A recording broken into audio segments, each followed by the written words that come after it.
Aspects of attraction deserves its own video, so I'll be doing a proper dive into each in the future.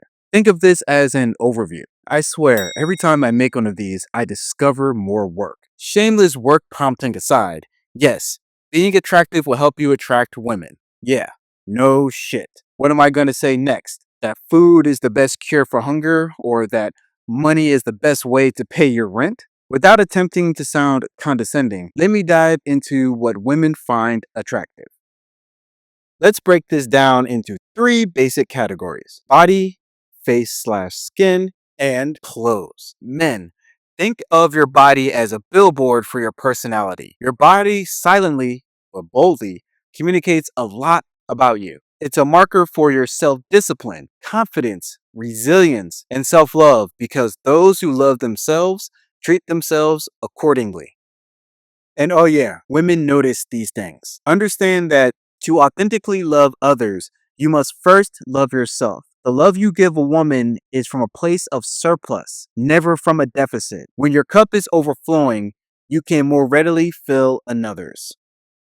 This may break some hearts, but it needs to be said. Love isn't tangible. We can't hold it in our hands or view it under a microscope. However, we can see evidence of it. A great way to show love for yourself is by radiating physical health, a confident demeanor, and vigorous vitality. These signals will send messages to women that you are safe to be around because you love yourself.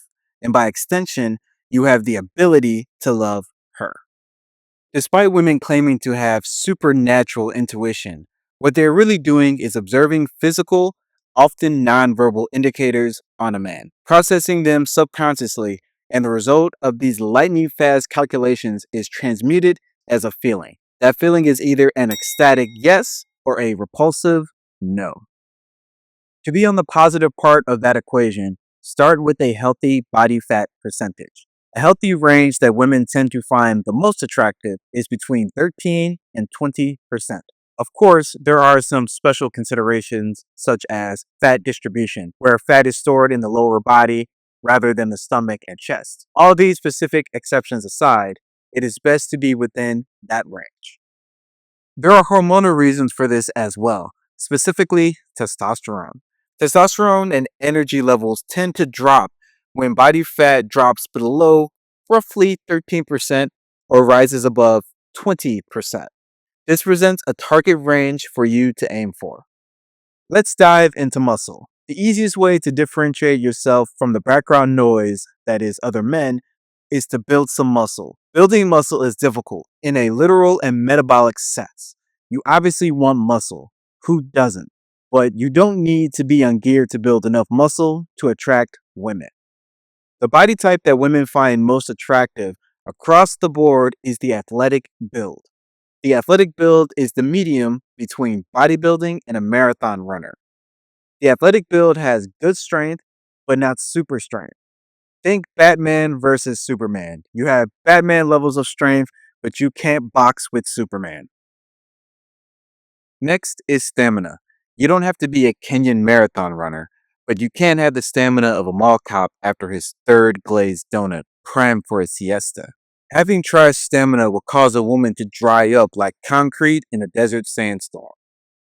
Now, you'd think a woman is either on medication or her chromosome number is a little bit off if she arrives on a date and asks you for blood work so that she can check your cholesterol and testosterone levels. To not appear crazy, women make educated guesses based on your body type. The assumption is that the athletic body type is the perceived best combination of power, stamina, and is easy on the eyes. So, what does this look like in practice? Just put yourself in a woman's position for just a moment. Don't worry, considering this for just a moment won't make you any less alpha or gay or trans or, whatever is floating out there in the political consciousness at the moment. Which would you rather have on top of you? This or this? Marinated skin aside, I think we all know the answer. Why take my word for it when it's been well documented that women have more orgasms with more attractive partners? Now, unless you subscribe to the idea that the female orgasm is useless, which it isn't, then this information is pretty important because more orgasms for women, especially if you're able to give them, is a good thing. Oh, you want a second source?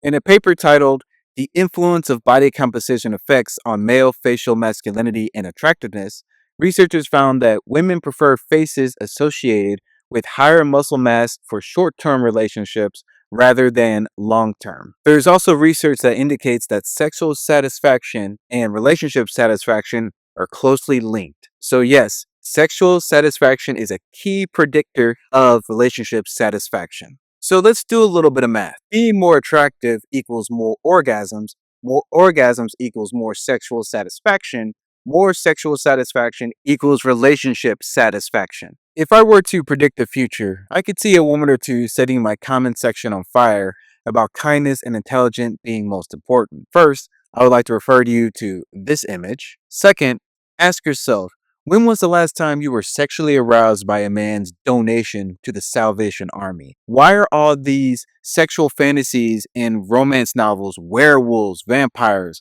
or handsome billionaires with a passion for chains, whips, and sexual contracts? Yes, kindness may keep the engine running, but it's not what started the engine in the first place, and it's definitely not the source of sexual satisfaction. Read the articles in the description for a more complete scientific perspective. Getting back on track, men, if you are seeking to attract women and establish a long term relationship, it is best to be optimized for the short term while maintaining a mindset focused on the future. Now, that's just skin deep.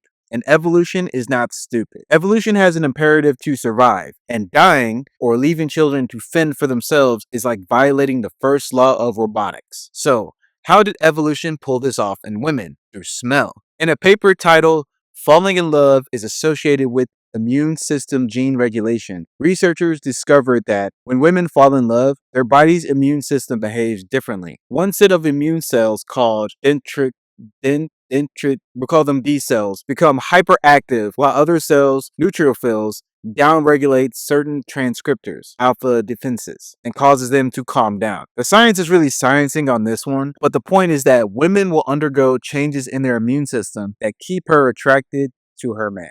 The best way to improve your smell so that you radiate positive health markers is by eating a healthy diet, engaging in strength training, getting proper rest, regulating stress, and doing things that bring you happiness. I will cover the perfect exercise routine in another video, but for now, sculpt your body, stay active, and eat a colorful, rich diet that will help you show good signs of health.